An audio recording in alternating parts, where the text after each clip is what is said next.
Hi there, in this video today I'm going to show you how to flutter tongue on the flute.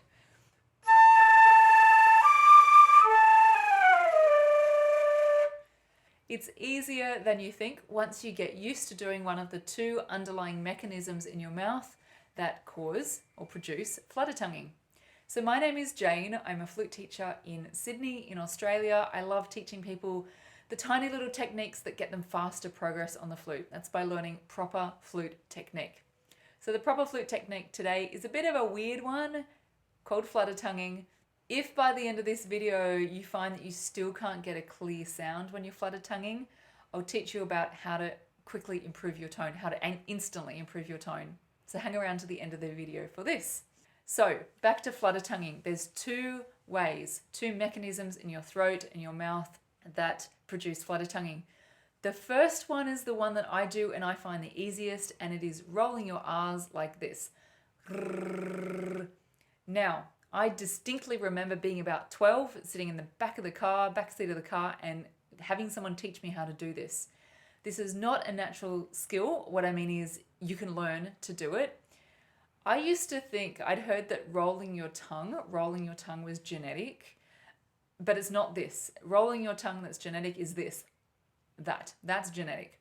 This is totally learnable because I remember learning it as a kid. It takes a bit of practice. You start by having your tongue really light in your mouth and letting it sort of flap around, and then it catches the breeze, and starts to flap like that.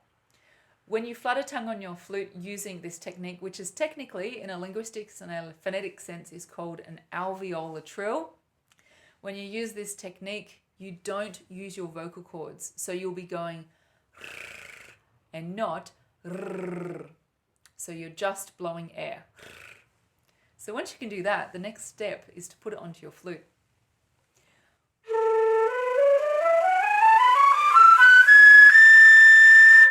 It's easier, I find it easier up high than down low. So I can do it, but you got to really open up your mouth for the flutter tonguing to actually work down low. So this is a really, really clear and effective way to flutter tongue, especially up high. The second way of flutter tonguing on the flute is using your throat, more like a growling or a gargling sound, which I'm not very good at, and which doesn't matter because I can do the other way. It's I'm really bad at this one. There we go. I have a theory about this one. I have a theory that if you speak a language where you have this sound, and it's called a uvular trill, that's the phonetics name for it. If you have this sound in your language, for example in French, I have a feeling that this would be your preferred mechanism for flutter tonguing. But being an English speaker, this sound is not in our language. Which is why I find the r much easier. So see what you think, whether you're an English speaker or you just find the growling version easier. It doesn't matter, you only need one of them. Is easier down low. That was a pretty terrible demonstration, but like I said, that doesn't matter because I can do the other one.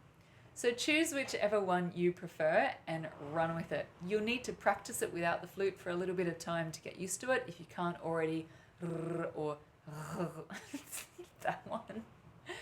Once you're done, if you find that you still can't get a clear sound when you're flutter tonguing, say it sounds like this.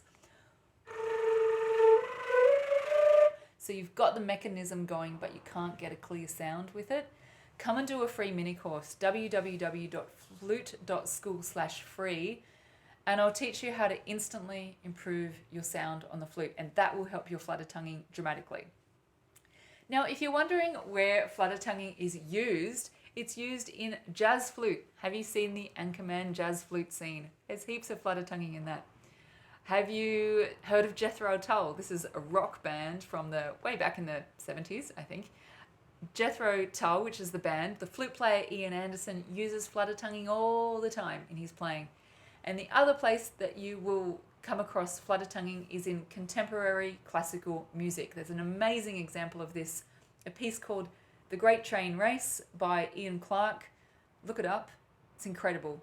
Now, in all of those examples that I just mentioned, the Anchorman scene for jazz flute, Jethro Tull for rock flute, and contemporary classical flute playing, in all of those examples, if you look up any of those, you will see more than just flutter tonguing. There's another technique which is singing into the flute.